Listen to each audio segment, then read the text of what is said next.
आज हम लोग यूपी टेट जो कि हुआ था 2 जुलाई 2026 को, वो भी सेकेंड शिफ्ट में, उसमें जो 30 क्वेश्चन मैथ के आए थे उसका सॉल्यूशन देखेंगे। ठीक है, यानी यूपी टेट 2 जुलाई 2026 को जो सेकेंड शिफ्ट में हुआ था उसका सॉल्यूशन हम इस वीडियो में देखेंगे।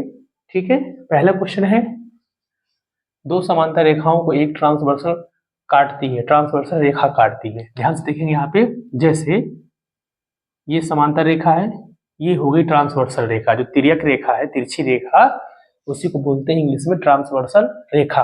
वो क्या कर रही है? काट रही है। सह अंतः कोणों का अनुपात, इसको को इंटीरियर एंगल बोलते हैं इंग्लिश में।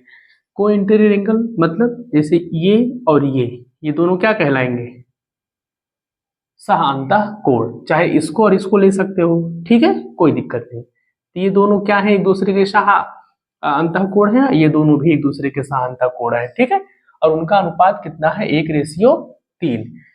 क्या होता है? एक तरीका, एक नियम है कि सह अंतः कोणों का योगफल कितना होता है? 180। बस अगर यही एक लाइन आपको याद है, इस क्वेश्चन का सॉल्यूशन आपके हाथ में है। क्या हो जाएगा? इसमें x ले लेते हैं, x प्लस 3x, ठीक है, इक्वल कितना है? 180। ये क्या है? पहला कोण। ये क्या है? दूसरा कोण। उन दोनों का योगफल कितना होगा? 180। कैसे पता? क्योंकि हमको पता है कि सह कोणों का योगफल कितना होता है? 180 होता है। तो 3x 4x बराबर कितना हो गया? 180 हो गया। ठीक है, 180 हो गया ये। अब x इक्वल 180/4 हो जाएगा। 4 चौक 16, 4 पंचे 20, कितना आ गया? x इक्वल 45 आ गया। हमसे पूछा क्या है? छोटे कोण का मान ज्ञात कीजिए। कितना आंसर आ गया? 45। ठीक है, अगर बड़े कोण की मान पूछा होता कि बड़े कोण का मान ज्ञात कीजिए तो 45 दिया 135 हो जाता है। ऑप्शन में नहीं है, लेकिन ये तरीका बता रहा हूं आपको, अगर पूछा होता तो। ठीक है, चलते हैं क्वेश्चन नंबर 2 पे। बिंदु P रेखाखंड A जिसका निर्देशांक 2,4 है और बिंदु B जिसका निर्देशांक 8,16 है को जोड़ने वाले रेखाखंड को 1:2 का अनुपात में आंतरिक रूप से विभाजित, का मतलब है काटती है। जैसे एक रेखा है, यहाँ पे A है, यहाँ पे B है और यहाँ कहीं पे P है। ठीक है, यहाँ नहीं, यहाँ लेते हैं। अच्छा, मैं ऐसा यहाँ क्यों लिया? क्योंकि 1:2 के अनुपात में, मतलब इधर का हिस्सा बड़ा है, इधर का हिस्सा छोटा है। इसका से यही तो समझेंगे हम लोग, 1:2 का अनुपात का मतलब। आगे ए का निर्देशांक कितना है? 2,4 है। बी का निर्देशांक कितना है? 8,16 है। और पी का कितना है? ये हमको नहीं पता है, तो उसको मान के क्या चलते हैं? x, y। क्या करना है इसमें? पी के निर्देशांक ज्ञात कीजिए। देखिए बहुत ही आसान है। x इक्वल क्या हो जाएगा? देखिए एक तरीका है इसमें, बहुत ही आसान है। एक तरीका है याद करने का कि अगर x की वैल्यू निकालनी है तो इधर का जो रेशियो है वो इधर के x में, इधर का रेशियो इधर के x में गुणा करके जोड़ लिया जाएगा अपान इन दोनों का योगफल। ठीक है, वैसे ही y का जब निकालेंगे, यानी इसका निर्देशांक, तो ये वाला y में गुणा करेगा प्लस ये वाला इधर के y में गुणा करेगा।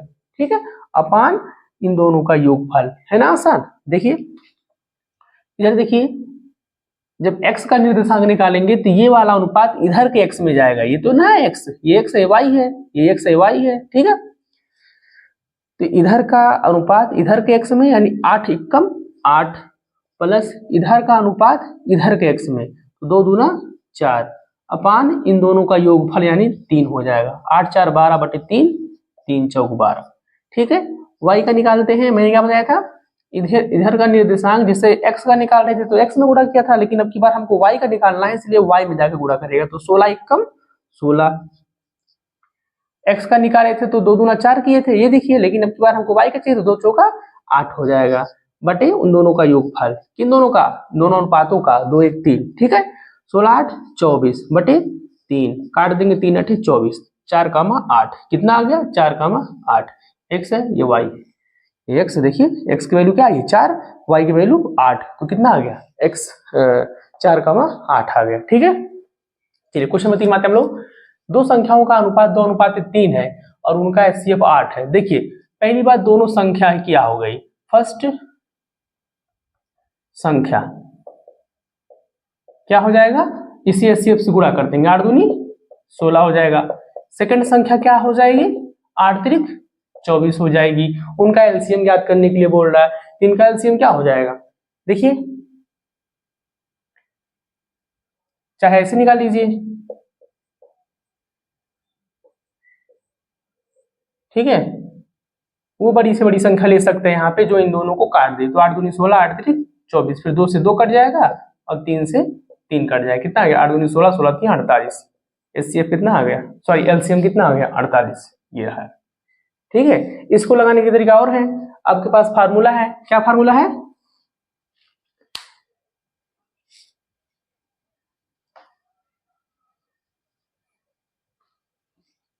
ये तो निकाल लेंगे संख्या, एचसीएफ से संख्या गुणा कर देंगे, 8 दूनी 16, 8 त्रिक 24 संख्या मिल गई। आपको पता होगा एलसीएम गुणे एचसीएफ बराबर पहली संख्या गुणे दूसरी संख्या।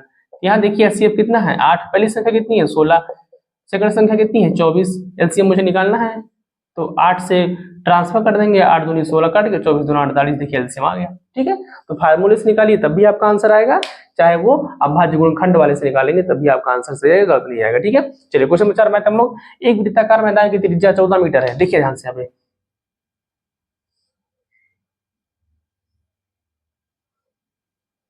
एक वृत्ताकार मैदान है जिसका त्रिज्या कितना है 14 मीटर। आगे इसकी चारों ओर बाहर की ओर 7 मीटर चौड़ाई का एक समान पथ बनाया गया, पथ मतलब रास्ता। यहां देखिए, यहां से लेके यहां तक की चौड़ाई कितनी है 7 मीटर। अब देखिए टोटल यहां से लेके यहां तक कितना हो गया 21 मीटर हो गया। ठीक है, पथ का क्षेत्रफल, अब देखिए यहाँ पे एक क्षेत्रफल, सॉरी एक वृत्त आपको यहां दिख रहा है, ये बड़ा वाला, ये जिसकी त्रिज्या कितनी है 14 7 21 मीटर हो गई। ठीक है, और एक वृत्त आपको दिख रहा है अंदर वाला छोटा वाला, जिसकी त्रिज्या कितनी है 14। क्षेत्रफल किसका निकालना है, इसका निकालना, रास्ते का निकालना है। तो क्या करेंगे हम इसका क्षेत्रफल निकालने के लिए, बड़े वाले वृत्त के क्षेत्रफल में से ये छोटा वाला वृत्त का क्षेत्रफल माइनस कर देंगे, तो जो बचेगा यही तो बचेगा, यानी कि रास्ते का क्षेत्रफल ही तो बचेगा। तो क्या हो जाएगा, क्षेत्रफल का फार्मूला क्या होता है वृत्त के, पाई आर स्क्वायर। ठीक है, तो बड़े वाले वृत्त के क्षेत्रफल क्या हो जाएगा पाई आर स्क्वायर, पाई आर, इसका आर क्या है रेडियस, मतलब कितना है 21 का स्क्वायर, उसमें से छोटे वाले वृत्त का क्षेत्रफल घट जाएगा, पाई आर का मतलब यहाँ पे 14 हो जाएगा, पाई 14 स्क्वायर, पाई कॉमन ले लेंगे, ए स्क्वायर माइनस बी स्क्वायर बन जाएगा यहाँ पे। देखिए पाई हमने कॉमन ले लिया, क्या बचा 21 स्क्वायर माइनस 14 स्क्वायर हो गया। आगे पाई, अब यहाँ पे एक ब्रैकेट में 21 माइनस 14, मतलब एक ब्रैकेट में a माइनस बी, एक ब्रैकेट में 1 प्लस बी, 21 प्लस 14, पाई पाई हो जाएगा 21 में से 14 गया 7, 21 और 14 कितना हो जाएगा 4 1 5 2 1 3। ठीक है, यहाँ देखिए हम पाई की वैल्यू 22/7 रख सकते थे यहाँ पे। ठीक है, 22/7, 7 एकम 7, क्या बचा है 22 गुणे 35 बचा, 35 गुना 70 को 0, 7, 35 गुना 70 777, 770 मीटर स्क्वायर, यही आपका आंसर है। कितना आ गया, ये रहा। ठीक है,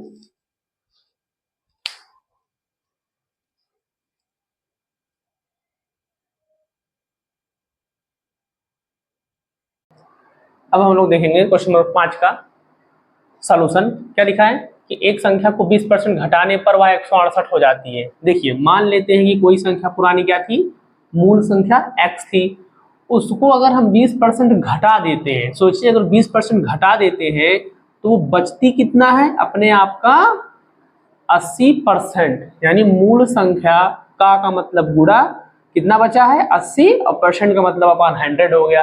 ठीक है, और ये जो है वैल्यू ये कितना हो जाता है 168 हो जाता है। तो मूल संख्या क्या होगी, यानी x बराबर निकाल लीजिए, आपका आंसर आ गया। ठीक है, 0 से 0 कट गया, 8 दूना 16, 8 एकम 8, x इक्वल क्या हो गया 10, वहां पे भाग कर गुणा करेगा 210। ठीक है, तो आंसर क्या आ गया 210। क्लियर है। यहाँ देखिए ये बहुत ही अच्छा क्वेश्चन है, ये वाला बहुत ही शानदार क्वेश्चन है ये, इसमें काफी बच्चे फंसे थे क्योंकि इसकी लैंग्वेज जो है समझने वाली ये काफी कठिन लगी लोगों को। ठीक है, क्या था, वह धनात्मक पूर्णांक ज्ञात कीजिए जिसमें 3 जोड़ने पर उसके घनमूल का मान प्राप्त होता है। यानी क्या कह रहा है कि एक धनात्मक पूर्णांक हमको ज्ञात करना है, यानी इन्हीं में से कोई एक आंसर है। ठीक है, कौन है वो? आगे कह रहा है कि उसमें 3 जोड़ने पर उसके घनमूल का मान प्राप्त होता है। ध्यान से देखिए, ये ऐसा क्वेश्चन है कि अगर इसको हम लेट करके बनाएं, मतलब एक्स मान कर लगाएं, तो काफी लेंथी क्वेश्चन हो जाएगा। मुझे लगता है कि लगेगा भी नहीं, फंस भी सकता है। सबसे अच्छा वो तरीका होगा कि हम ऑप्शन में से ही उठा उठा के काम करें। ठीक है, देखते हैं। देखिए, मान लेते हैं 343 हो सकता है मेरा पहला आंसर सही हो, क्योंकि हमको पता ही नहीं आंसर कौन सा सही है। ये किसका घन है, अर्थात इसका घनमूल क्या होगा? तो क्या होगा? 7 होगा। 3 जोड़ने पर, अब क्या करते हैं हम लोग, इसमें 3 जोड़ देते हैं, कितना बन गया? 10 बन गया। ठीक है, और जब इस परिणाम का पुनः घन किया जाता है, मतलब जो परिणाम आया है जब इसका हम पुनः घन करेंगे तो कितना आएगा? 1000 आएगा। तो प्राप्त नया मूल संख्या से प्राप्त नया मान जो है, यानी 1000 जो है वो मूल संख्या से, मूल संख्या का मतलब यहाँ 343 है, ध्यान रहे, इसी को तो ज्ञात करना है, उससे क्या हो जाएगा? 513 अधिक है। अब खुद सोचिए, ये 1000 है, 343 से क्या सिर्फ ये 513 ही अधिक है? ये कम से कम है 657। ठीक है, 657 अधिक है। तो पहला आंसर क्या हो गया? ऑप्शन फेल हो गया। ठीक है, इसे मिटा दे।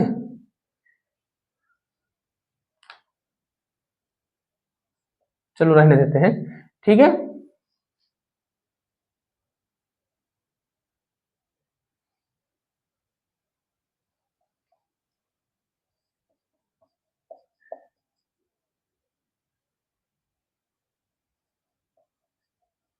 ठीक है, अब इसको देखते हैं, इसको मैच करते हैं। 125, इसका घनमूल क्या होगा? 5 होगा। इसमें उसने क्या कहा था? 3 जोड़ने के लिए कहा था। अब इसमें हम इसका घनमूल निकाल के इसमें 3 जोड़ेंगे तो कितना बन जाएगा? 8 बन जाएगा। और 8 का जब घन करेंगे तो कितना बनेगा? 512 बनेगा। और देखेंगे कि मूल संख्या से जो प्राप्त नया मान है उसके बीच में 513 का अंतर है, यानी कि नया संख्या पुरानी संख्या से 513 अधिक है। अब खुद सोचिए आप, ये खुद बेचारा अभी 512 है, खुद ही नहीं 513 है, तो ज्यादा कैसे होगा 513? मतलब वो अधिक कैसे होगा किसी से कि 513 ज्यादा है? ठीक है, तो ये भी फेल्ड हो गया, यानी ऑप्शन ए क्या हो गया? गलत हो गया।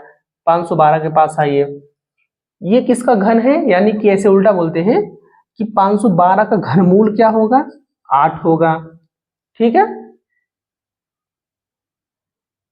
सही ना? हाँ सही है।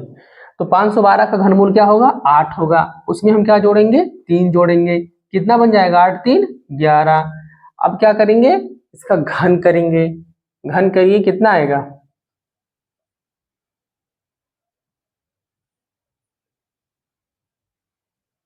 1331 आएगा। अब देखिए, तो 1331 आएगा। ठीक है, 512 से क्या 513 ही अधिक है? बहुत ज्यादा अधिक है, लगभग ये 800 कुछ अधिक है। तो ये भी क्या हो गया? गलत हो गया। इसके पास आते हैं। अब देखिए, जाहिर से यही सही हो जाएगा, क्योंकि जब 3 ऑप्शन गलत हो गए तो तीसरा चौथा ऑप्शन क्या होगा? सही होगा। लेकिन फिर भी हम करके देखेंगे। 216, 216 का घनमूल क्या होगा?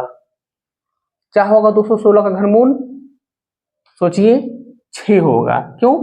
क्योंकि 6 छके 36 हो गया, और फिर 6 से गुणा करेंगे तो 6 छके 36 के 6 8 3, 6 3 18 3 21। ठीक है, 216 का घनमूल क्या होगा? 6 होगा।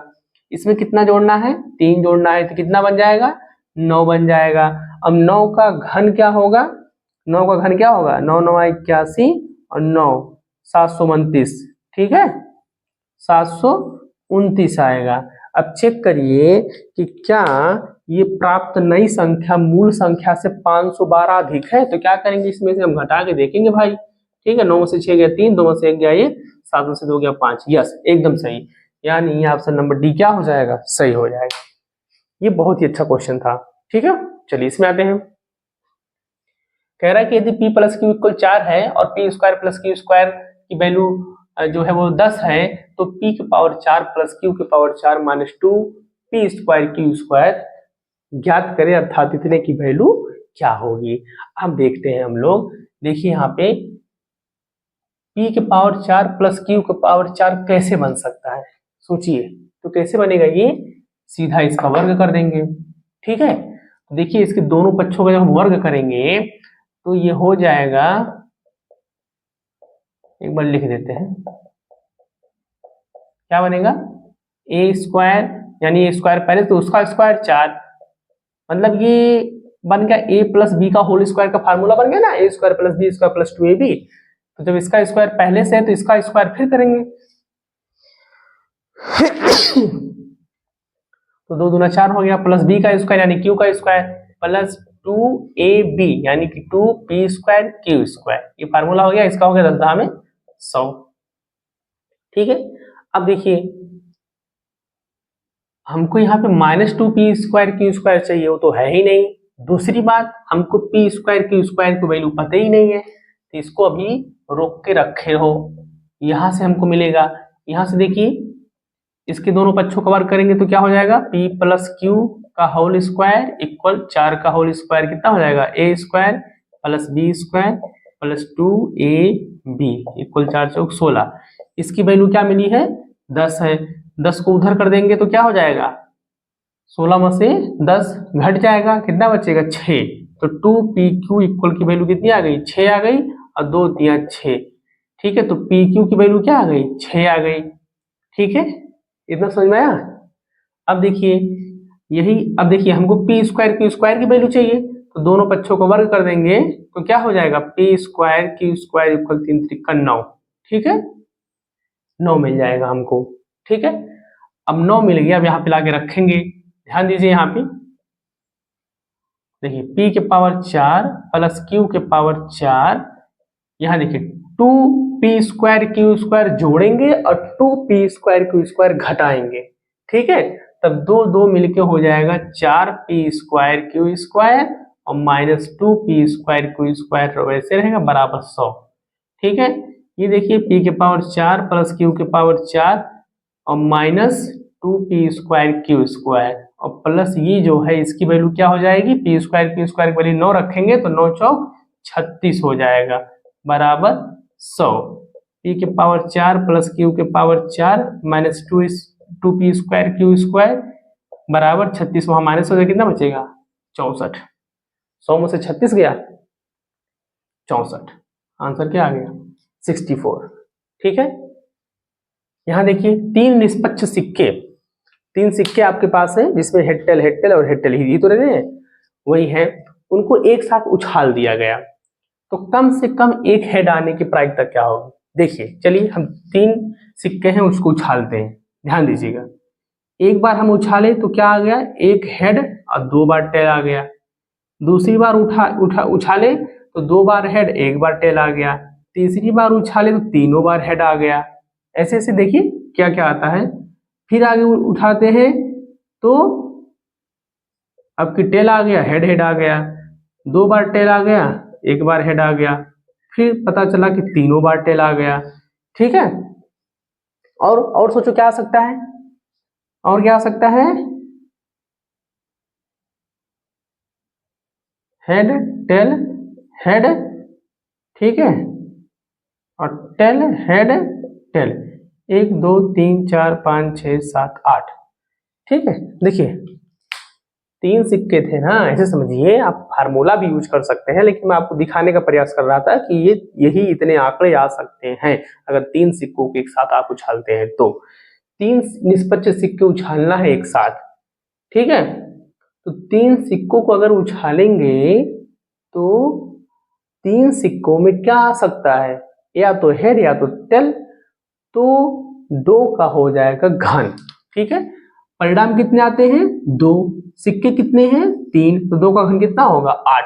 ठीक है, याद हुआ। तो ऐसे भी तो कौन 8 परिणाम आ सकते थे, यही 8 परिणाम, 1 2 3 4 5 6 7 8, यही 8 परिणाम आपके आ सकते थे। फार्मूला क्या है? संभावित परिणाम कितने आते हैं? 2। कितने सिक्के हैं? 3, तो 2 का घन हो जाएगा और वैल्यू निकालेंगे तो 8। तो ये 8 परिणाम आ सकते हैं। इसमें से आप देखेंगे हमेशा हेड आया है, खाली एक बार हेड नहीं आया है। तो हेड आने की प्रायिकता पूछा है तो कितनी बार हेड आ रहा है, मतलब कितनी बार में कम से कम एक हेड आ रहा है, तो 7 बार में। एक बार यहाँ भी आया है, 2 3 4 5 6 7, तो 7 बार हेड आया है। कितनी बार में? कुल 8 बार में। यानी 8 बार सिक्कों को उछाला जाता है तो उसमें एक ही बार ऐसा होता है कि हेड नहीं आता है, जिसमें 7 बार तो हेड आता ही है। मतलब उसमें 7 बार में कम से कम एक हेड देखिए तो आ ही जाता है। ठीक है, तो इसका आंसर हो गया 7/8। अगर पूछा होता है कि एक भी हेड ना आने की प्रायिकता क्या है, तो हो जाता 1/8। तो सवाल का उत्तर तो चेंज होता और आपका सवाल घूम जाता। ठीक है, चलिए इसमें आते हैं। देखिए कितना आसान सवाल पूछा है यूपी टेट में। स्पर्श बिंदु पर त्रिज्या और स्पर्श रेखा के बीच का कोण, कितना आसान बताइए। जैसे ये वृत्त है, ये केंद्र है, तो स्पर्श रेखा किसे कहते हैं? जो उसको छू कर ऐसे जा रही हो। स्पर्श मतलब क्या होता है? टच करते हुए, है ना, टेंजेंट, ऐसे छूते हुए जा रही हो। तो केंद्र से जो उस पर रेखा पड़ती है, मिलती है, ये निश्चित है कि वो क्या बनाती है? 90 डिग्री का कोण। बस इसमें कुछ है ही नहीं, सीधा प्रमेय से आ गया है। ठीक है, कि किसी भी वृत्त से जाती हुई स्पर्श रेखा पर उसके केंद्र से मिलाई गई रेखा जो है अर्थात त्रिज्या जो है वो क्या बनाती है? 90 डिग्री का कोण बनाती है। ठीक है, क्वेश्चन नंबर 10 देखेंगे हम लोग। लिखा है कि यदि x + y + z = 0 और x² + y² + z² = 2 है तो x⁴ + y⁴ + z⁴ ज्ञात करें। यहाँ देखिए, अगर हम इसको ध्यान से देखें तो हम एक चीज सोच सकते हैं कि अगर हम यहाँ पे दोनों पक्षों का वर्ग कर देते हैं तो यहाँ निश्चित है कि x⁴ + y⁴ + z⁴ मिलने लगेगा, लेकिन उसके साथ जो चीजें आएंगी और 2x² y² + 2y² z² + 2z² ये सब कुछ एक्स्ट्रा चीजें आएंगी जिसको हटाना बड़ा मुश्किल हो जाएगा। तो अगर मन में ही हम कुछ मान के लगा लेते हैं तो हमारा काम बड़ा ही आसान हो जाएगा। जैसे पहले हम प्रयास करेंगे, 0 x के प्लेस पे क्या रख दें? 0, y के प्लेस पे +1, z के प्लेस पे -1। एक बार रख के चेक करिए, क्या देखिए आपके ये दोनों इक्वेशन सटीक बैठ रहे हैं। अगर ये हमारा माना गया मान, लेट किया गया मान इन दोनों इक्वेशन पे सटीक बैठ जाता है तो वही उठा के यहाँ रख देंगे, जितना आंसर आएगा इन्हीं चारों में से मिल जाएगा और आपका आंसर हो जाएगा। ठीक, जैसे 0 रखेंगे, 0 हो गया, +1 का +1 मतलब y के प्लेस पे +1 और z के प्लेस पे -1, तो 0, ये तो 0 है, +1 -1 कट के क्या आ जाएगा? 0। यहाँ तो बैठ गया। यहाँ चेक करते हैं, x² यानी कि 0 का स्क्वायर रखेंगे तो 0 हो गया, y² का मतलब +1 का स्क्वायर तो 1 हो जाएगा। ठीक है, इसका वैल्यू 0, इसका वैल्यू 1 और z का वैल्यू है -1 और उसका स्क्वायर करेंगे तो उसका भी मान क्या आ जाएगा? 1। तो 1 + 1 क्या आ गया? 2। यस, बैठ गया। अब वही मान यहाँ रखेंगे तो 0 के पावर 4 + 1 के पावर 4 + -1 के पावर 4, ये हो गया 0 + 1 + 1 बराबर कितना आ गया? 2। हमारा आंसर कौन सा मैच किया? 2। देखिए, तो जहाँ पे रास्ते बंद होते हैं वहां से भी हमको अपना दिमाग चलाना चाहिए, कुछ छोटी चीजों का सहारा लेना चाहिए और आंसर को सॉल्व करने का प्रयास करना चाहिए। ठीक है, यहाँ देखते हैं, देखिए कितना इजी क्वेश्चन आ रहा है वृत्त से। अभी पिछले क्वेश्चन में आया था स्पर्श रेखा वाला 90 डिग्री का कोण बनता है, यहाँ पर भी वही आ गया लगभग उसी टाइप का। कह रहा है कि स्पर्श रेखा और जीवा के बीच का कोण, यहाँ देखिए ये स्पर्श रेखा है, ठीक है, और यहाँ पे ए भी एक जीवा है, उनके बीच में देखिए कोण बन रहा है 40 डिग्री का। विपरीत खंड में कोण ज्ञात कीजिए। देखिए एक खंड ये है और दूसरा खंड कौन है? ये है। ठीक है, अब ध्यान देंगे यहाँ पे, अगर ये 40 तो ये भी क्या हो जाएगा? 40। ठीक है, एकदम आसानी से आंसर क्या हो जाएगा? 40 डिग्री। विपरीत खंड में कितना बनेगा? जितना इधर उतना इधर। ठीक है, अच्छा क्यों?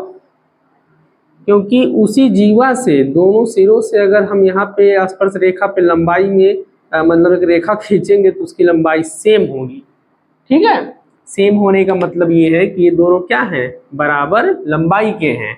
बराबर लंबाई स्थिति होने पर ठीक है,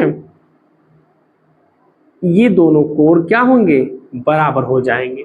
ठीक है, यहां देखिए कितना आसान क्वेश्चन आया, बहुलक का सवाल आया। सोचिए, एक गेंदबाज ने विकेट लिए हैं इतना इतना इतना, जो भी है बहुलक ज्ञात करें। बहुलक किसे कहते हैं, इंग्लिश में इसे मोड बोलते हैं। ठीक है, दिए गए ऑब्जर्वेशन में, यानी जो ये प्रेक्षण है, उसमें जो संख्या सबसे ज्यादा बार आया होगा वही संख्या क्या हो जाएगा, दिए गए प्रेक्षण का बहुलक। यहाँ देखेंगे सबसे ज्यादा बार कौन आया है, एक बार हम लिख लेते हैं कौन कौन है। 0 1 2 3 4 5, 0 1 2 3 4 5, यही लोग आए हैं। ठीक है, 0 कितनी बार है, 1 2 3, 3 बार।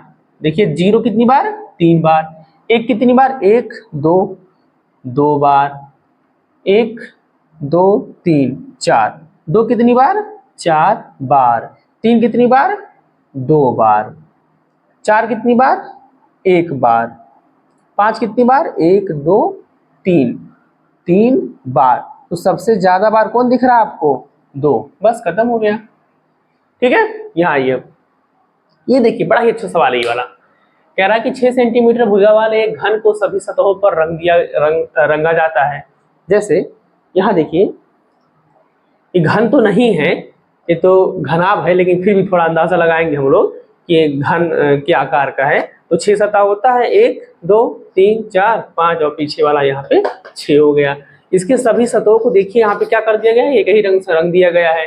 उसके बाद उसे 2 सेंटीमीटर भुजा वाले छोटे घनों में काटा जाता है। ध्यान दीजिएगा यहाँ पे, जैसे पूरा यहाँ से लेके यहाँ तक कितना है, 6 सेंटीमीटर, लेकिन इसको 2-2 सेंटीमीटर भुजा वाले छोटे घनों में, यानी अगर यहाँ से लेके यहाँ तक पूरा 6 है, इसको 2-2 सेंटीमीटर के घनों में मतलब 3 टुकड़ा किया जाता है। 2 2 4 और 2 6, इतने तो बनेगा।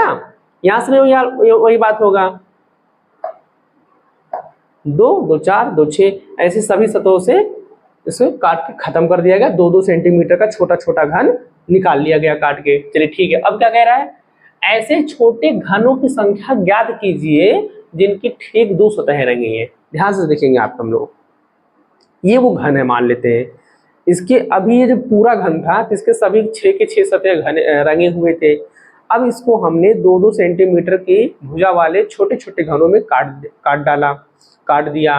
अब हमको इसमें से वो छोटे छोटे घनों की संख्या लेनी है, यानी गिनती करना है, जिनकी केवल 2 सतहों पर रंग होगा। अब ध्यान से मुझे देखते रहिए, यहाँ पे देखिए, यहाँ पे एक यहां वाला जो घन आएगा,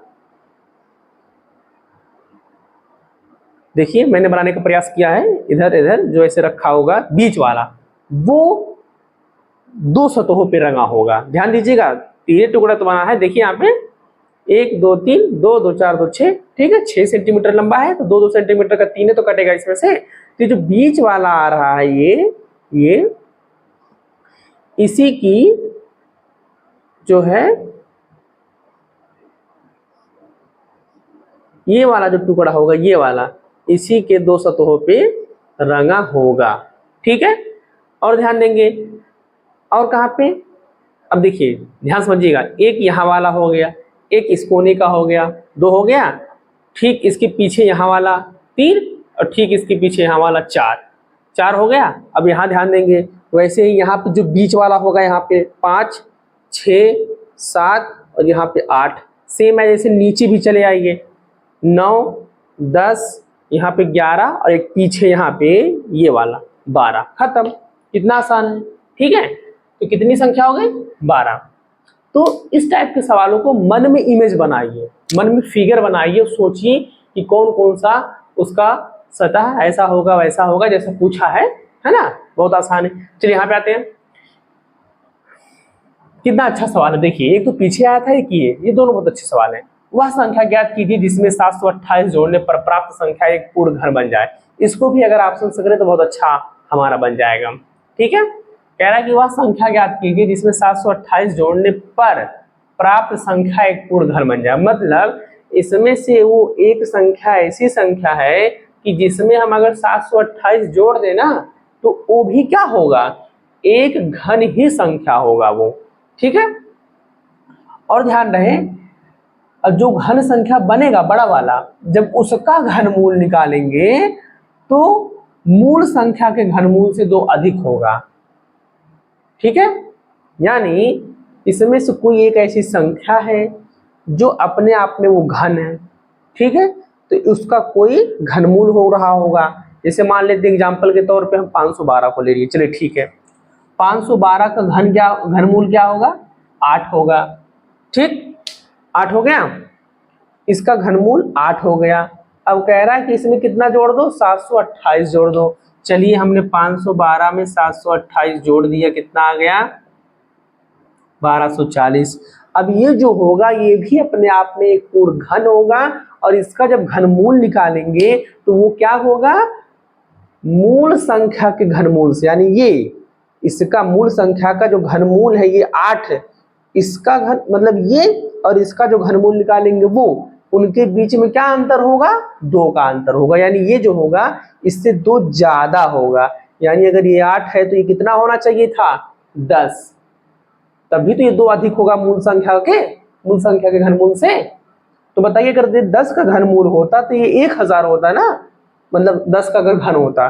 1240 किससे हो गया, गलत हो गया आपका ऑप्शन, समझे कि नहीं, ये हो गया गलत।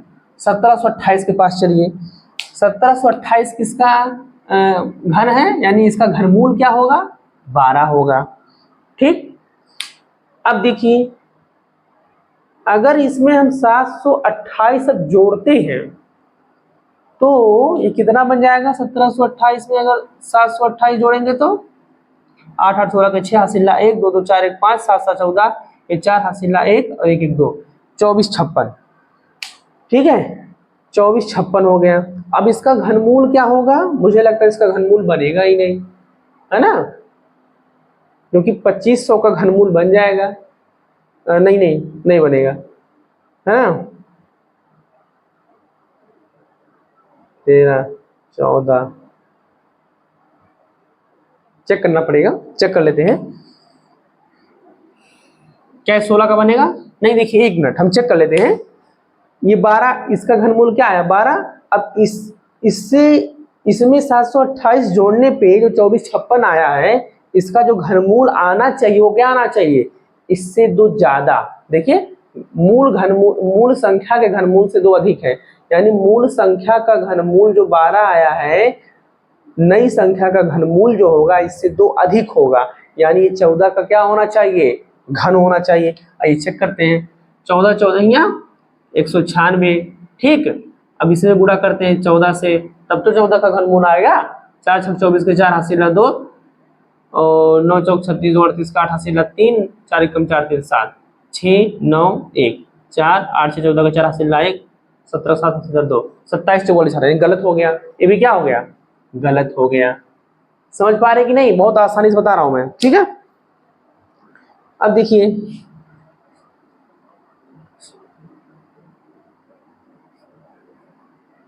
आगे चेक करते हैं 1000 को लेकर के। 1000 मान लेते हैं वो क्या है, मूल संख्या है।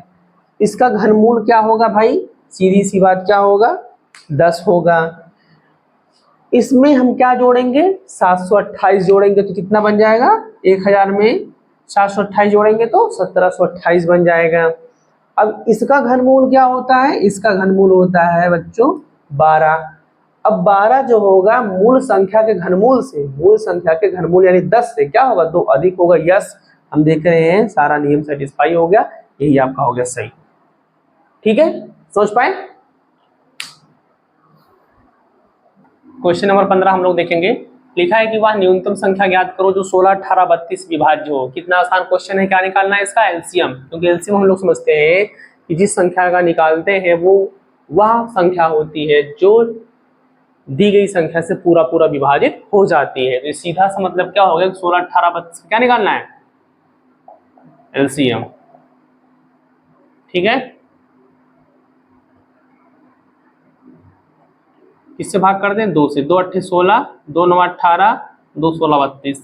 ठीक है, अब किससे भाग कर दें, 2 से, 4 से कर देते हैं, 4 दूना 8 9 4 चौक 16, फिर 2 से, 2 1 कम 2 9 और 2 दूना 4। अब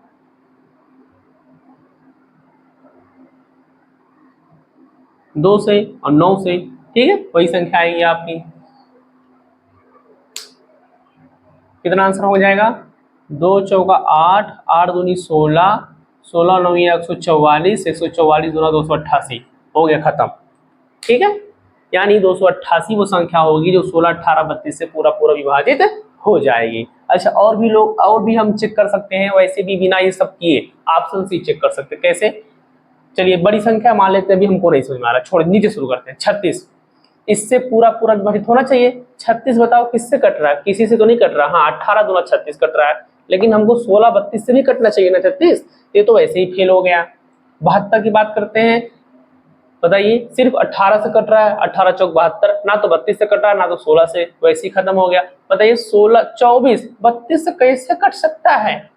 कोई बड़ी संख्या से छोटी संख्या कट सकता है? देखिए वैसे इसमें तो टाइम भी लगा, इसमें टाइम भी नहीं लगा, वैसे ही जान गए कि ये आंसर 288 पे ही जाएगा। ठीक है, आते हैं 27 की पावर अगर 1/3 27 की पावर 1/3 बराबर 9 हो तो x का मान क्या होगा? देखिए 27 को हम लिख सकते हैं, देखिए 27 को हम क्या लिख सकते हैं? 3 गुणे 3 गुणे 3, ठीक है, यानी यहाँ पे आइए, इसको हम 3 के पावर 3 और ये जो है x/3 है तो लिख ही सकते हैं। ये ऊपर 3 नीचे 3 कैंसिल, क्या बच गया? 3 के पावर x। अच्छा, यहाँ पे दिया क्या है? 9, तो 9 को क्या लिख सकते हैं? 3 का स्क्वायर, तो बेस बेस कट गया, x इक्वल क्या आ गया? 2। ठीक है, आंसर क्या आ गया? 2 आ गया। यहाँ आइए, ये भी एकदम इसी के तरीके से है, ऑप्शन से एकदम उड़ा दो गर्दा इसका। ठीक है, क्या देखिए, x प्लस वाई की वैल्यू 5 आ रही है और x square plus y square की वैल्यू 13 आ रही है, तो x और y का मान अलग अलग हमको ज्ञात करना है। कितना आसान है, देखिए पहले चेक करो कि किन दोनों का योगफल क्या आ रहा है? 5 आ रहा है, तो 4 1 5, 3 2 5, ये तो बताओ 4 3 7 हो रहा, 5 2 7 है, तो वैसे ही खत्म हो गए। अब समस्या आ रही कि ये दोनों ही, इन दोनों का ही योगफल 5 आ रहा है। ठीक है, तो दूसरे वाले से हम मैच करेंगे कि किसका 13 आ रहा है, तो x का स्क्वायर का मतलब 2 का स्क्वायर 4 हो गया, 4 हो गया, और y का स्क्वायर का मतलब 3 का स्क्वायर 9, 9 4 13, लो यही आंसर मैच करेगा आपका। ठीक है, अच्छा ये क्यों फेल हो गया? क्योंकि 1 का स्क्वायर 1 और 4 का स्क्वायर 16, 16 1 17 हो जाता है, इसलिए क्या हो गया? फेल हो गया। कितना आसान, मात्र 10 सेकंड के अंदर आपका सॉल्यूशन हो गया। मैं तो इतना बोल रहा हूँ इसलिए टाइम लग रहा है, जिसको बस दिमाग लगाना है वो 3 से 5 सेकंड के अंदर लगा सकता है। यहाँ आइए, ईंधन की खपत तय की गई दूरी की सीधे समानुपाती होती है, एकदम बात सही है। इसका अर्थ ये है इस लाइन का कि जितना ज्यादा ईंधन होगा कोई गाड़ी उतनी ज्यादा दूरी तय करेगी। ठीक है, जैसे 1 लीटर पेट्रोल में अगर हमारी बाइक 50 किलोमीटर चल रही है तो 2 लीटर में 100 किलोमीटर, 3 लीटर में 150 किलोमीटर, 4 लीटर में 200 किलोमीटर। ठीक है, ऐसे ही इस दोनों लाइन का मतलब ये हो गया। आगे कह रहा है कि कोई गाड़ी है, मतलब वाहन है जो 540 किलोमीटर की दूरी करने में 9 लीटर खत्म करती है ईंधन। मतलब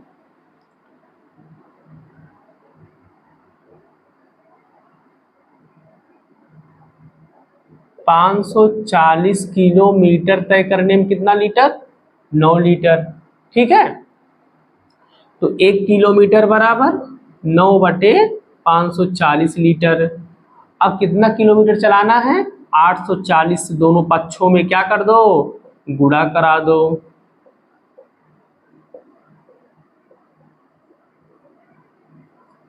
ठीक है, समझ पा रहे कि नहीं? 540 किलोमीटर बराबर 9 लीटर खा रहा था, इसको हमने ट्रांसफर कर दिया, भाग करने लगा। 1 किलोमीटर में कितना तेल? 9/540 लीटर तेल खा रहा है। कितना निकालना है? 840 किलोमीटर में कितना ईंधन खाएगा? दोनों तरफ 840 से गुणा करा दिया। अब 840 किलोमीटर बराबर इतना लीटर तेल खाएगा। अब चेक करते हैं, 0 से 0 कट गया, 9 छक 54 हो गया, 6 कम 6 6 चौक 24, कितना आंसर आ गया?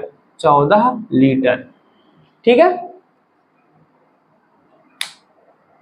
आगे, यदि डेटा का माध्य 11 है, माध्य समझते हैं ना, मीन, दिए गए प्रेक्षणों का योगफल बटे प्रेक्षणों की संख्या, तो क्या हो जाएगा? यहाँ पे देखिए प्रेक्षणों का योगफल क्या हो जाएगा, मैं सीधा जोड़ रहा हूँ यहाँ पे, 21 3 24, 10 34, 7 41, 6 47, 9 56, 56 और 6 62, 62 और 20 82, और 10 92 और 5 97। ठीक है, तो Z प्लस 97 बटे कितने लोग हैं? 1 2 3 4 5 6 7 8 9 9 लोग हैं। तो यही है प्रेक्षणों का योगफल बटे प्रेक्षणों की संख्या बराबर क्या कहलाता है, माध्य, जो कि कितना दिया गया है 11।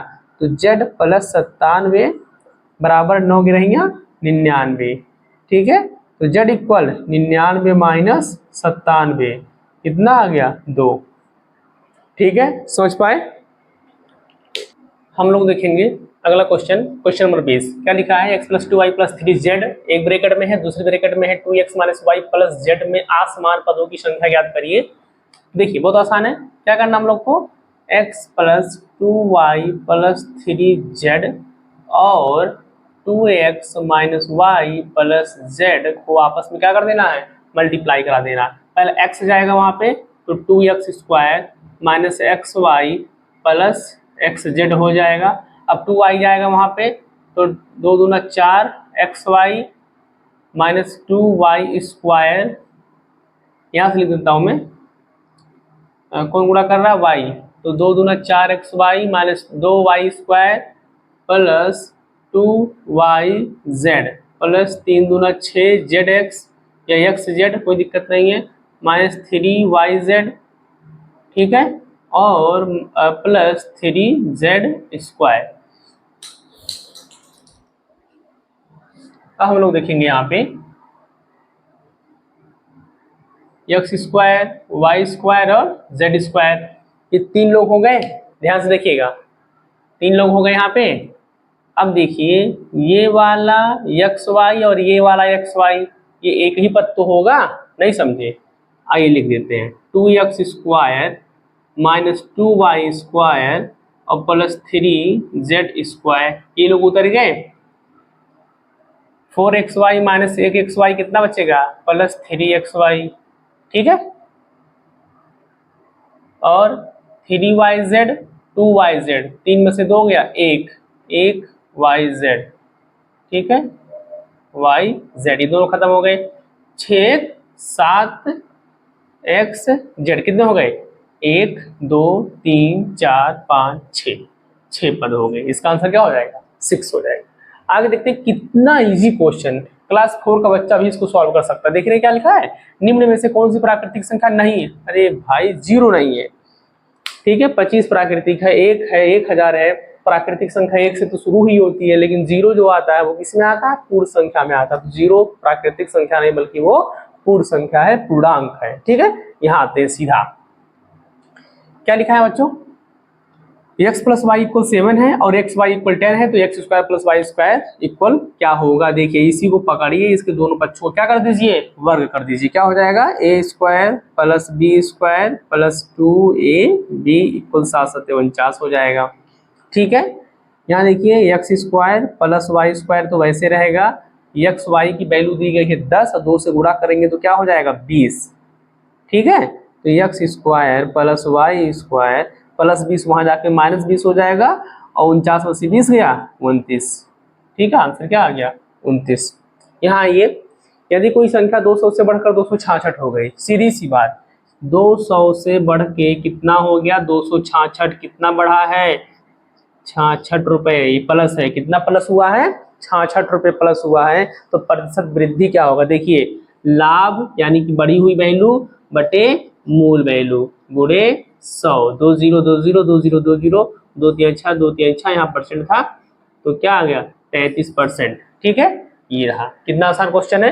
यहाँ देखिए ये क्वेश्चन देखने में खाली बड़ा है बहुत ही आसान। क्या लिखा है, एक वृत्त में चाप ए बी, यहाँ देखिए चाप ए बी है, ये देखिए यहाँ पे ये चाप ए बी है। ठीक है, स्थित बिंदु डी पर, ओ यहाँ की बात कर रहा है, इस वाले चाप की बात कर रहा है, ये चाप ए बी है और वहीं पर क्या स्थित है, एक बिंदु डी स्थित है और वहीं पर उसका कोण कितना है, डी पर कोण 50 है, 50 डिग्री। ठीक है, बिंदु ए और बी पर स्पर्श रेखाएं खींची गई हैं। कहा गया भाई, हाँ बिंदु ए और बी पर देखिए ये स्पर्श रेखा खींची गई है, जो जहां कहाँ पे जाके मिल रही है, पी पे मिल रही है। स्पर्श रेखाओं के बीच का कोण, स्पर्श रेखा यही तो है, इनके बीच का कोण अर्थात ये बिंदु पी पर जो एंगल एपीबी यानी एंगल पी जो बन रहा है वो कितना डिग्री का होगा। देखिए ध्यान से, हम लोग जानते हैं परिधि पर बना कोण का दोगुना होता है केंद्र पर बना कोण। अर्थात अगर ये 50 है तो ये क्या हो जाएगा 100। यहाँ देखिए ये और ये मतलब ए क्यू बी पी ये एक चतुर्भुज का निर्माण कर रही है और इसकी सम्मुख कोणों का योगफल कितना होता है 180। यानी अगर ये 100 है तो ये कितना हो गया 80, खत्म हो गया। ठीक है, पूरा एकदम प्रमेय पे आधारित था, कुछ लिखना ही नहीं था। यहाँ देखिए कितना आसान पूछा है, एक स्पर्श रेखा वृत्त को ए पर स्पर्श कर रही। चलो ठीक है, ये वृत्त है, उस पर एक स्पर्श रेखा ऐसे खींचिए, बिंदु ए पर स्पर्श कर रही है। यदि ओ केंद्र है, हाँ ठीक है केंद्र है, तो ओ ए और स्पर्श रेखा के बीच कोण ज्ञात कीजिए। भाई कितनी बार हम लोग पढ़ चुके हैं कि किसी भी वृत्त का स्पर्श रेखा पे उसके केंद्र से खींची गई भुजा अर्थात उसकी त्रिज्या क्या करती है 90 डिग्री का कोण बनाती है। एकदम आसान। ठीक है, चलते हैं अगले क्वेश्चन पे हम लोग। 26 नंबर का सवाल देखेंगे हम लोग। ये मात्र लास्ट के 3 तो 5 सवाल और हैं, उसके बाद आपका जो है इस डेट को आने वाले जो 30 सवाल थे वो खत्म हो जाएंगे। ठीक है, लिखा क्या है कि यदि इतना मतलब 2x² प्लस ax प्लस 3 एक ब्रैकेट में -x² माइनस 4x प्लस 1 एक ब्रैकेट में को सरल करने पर ठीक दो असमान पद हो तो एक मान ज्ञात करें। देखिए यहाँ पे क्या करना है, यहाँ पे हम लोग को 2x² मतलब ब्रैकेट को खोल देना। ठीक है, ax प्लस 3 ब्रैकेट को खोलेंगे तो माइनस अंदर गुणा करेगा -x² प्लस 4x और -1 हो गया। अब आगे क्या देखते हैं हम लोग, क्या हो रहा है 2x² में से एक x² घट गया, कितना बचेगा 1x² x यानी x इसमें से हम कॉमन ले लेंगे, क्या बचेगा a प्लस 4 और -1 ये बचेगा। ठीक है, देखिए अभी कितना पद आ रहा है 1 2 और ये 3 पद आ रहा है, लेकिन इसने क्या कहा है कि अगर इसको सरल कर दे तो कितना पद आ रहा है ठीक 2 असमान पद आ रहा है।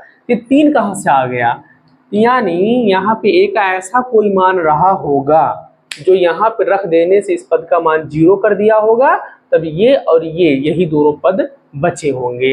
तो आप सोचिए आप इसको 0 कैसे किया जाए। यहाँ +4 है तो एक इधर पे क्या रख सकते हैं हम लोग यहाँ पे -4, तब तो -4 + 4 करके 0 होगा, 0 का गुणा x होगा, ये पद पूरा हो गया 0, x² -1 दो असमान पद बच गए। तो क्या समझा आपने -4 कितना आसान है। यहाँ देखिए ये अच्छा सवाल है, एक समबाहु त्रिभुज, चलिए बनाते भाई और बड़ा बनाते हैं।